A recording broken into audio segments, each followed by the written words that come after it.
네, 12월 28일 화요일 중대본 브리핑을 시작하겠습니다.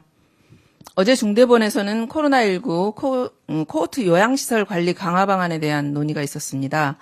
최근 요양시설을 대상으로 해서 3차 접종을 완료하고 감염병 전담 요양병원을 계속 확충해서 12월 초에 비해서는 요양시설 내에 집단 감염 사례가 꾸준히 감소하고 있습니다. 그렇지만 요양시설에는 그 감염에 취약한 고령층이 다수 입소해 있기 때문에 이들에 대한 건강관리와 진료 체계에 대한 강화가 필요합니다. 먼저 감염병 전담 요양병원을 계속 지속적으로 확충하고 있습니다. 어제 기준으로 14개소에서 2,150개의 병상을 확보했지만 1월 중순까지 21개소 3,123병상까지 확보해 나갈 예정입니다. 이를 통해서 요양시설 내 확진자는 증상과 관계없이 전담 요양병원으로 이송을 하고 요양시설 내의 병상 대기를 크게 줄일 수가 있을 것 같습니다. 또한 요양시설을 코호트 격리하는 경우를 대비해서 요양시설 내의 확진자에 대해서는 재택치료체계를 갖출 예정입니다. 12월 27일 현재 대부분의 환자를 전담병원에 입원시켜서 코호트 요양시설의 확진자는 약 34명입니다.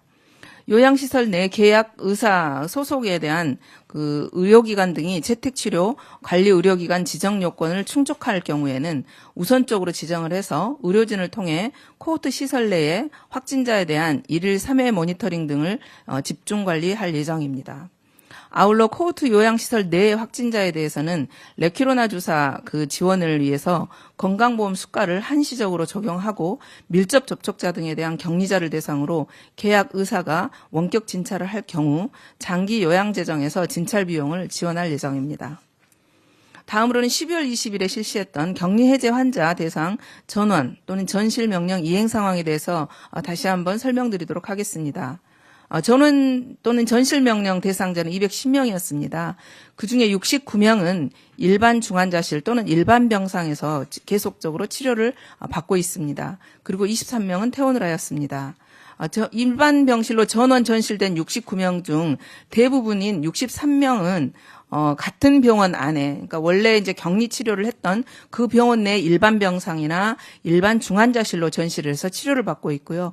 그 병원의 병실이 부족해서 타 병원으로 옮긴 경우는 6명입니다. 74명은 의료진이 추가 격리 치료가 필요하다는 의견을 제시하고 있기 때문에 계속해서 격리 중환자실에서 치료를 받고 있습니다. 따라서 뭐 강제 퇴원을 했다든가 뭐 이런 그 치료를 중단했다든가 하는 그런 보도 내용은 사실과 약간 다르다는 설명 드리겠습니다. 다시 한번 설명을 드리도록 하겠습니다. 격리 해제 조치는 치료를 제한하는 것이 아닙니다. 격리를 해제해서 격리 병상에서 일반 병실로 옮겨서 치료를 계속한다는 것입니다. 격리 병상은 일반 병상에 비해서 2배 이상의 의료 인력이 필요합니다. 의료 장비도 많이 소요됩니다. 따라서 21일 이상 격리 중증 병상에서 치료받는 환자를 일반 병상으로 옮겨서 치료를 받도록 하면 최대한 더 많은 코로나로 인한 중증 환자, 격리 치료가 필요한 중증 환자를 치료할 수가 있습니다. 그리고 이것은 전담 치료 병상을 좀 더 효율적으로 활용할 수 있는 방안이기도 합니다. 확진자 증가세가 지난주부터 감소하기 시작했지만 아직 위중증 환자는 1000명대를 유지하면서 증가하고 있습니다. 위중증 환자의 84.4%와 사망자의 94.6%가 60세 이상의 고령층입니다. 또한 지난 4주간 위중증 환자의 53.2%와 사망자의 52.7%가 미접종자로 절반 이상에 해당합니다. 위중증화와 사망률을 줄이기 위해서 아직 기본 접종과 3차 접종을 받지 않으신 분들께서는 서둘러서 접종에 참여해 주시기를 당부드리겠습니다.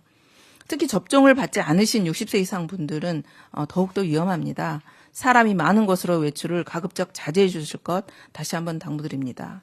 3차 접종의 가속화, 또 거리두기 효과로 확진자 60세 이상의 고령층 비중이 감소하고는 있지만 또 병상 여력도 좀 나아지고는 있습니다.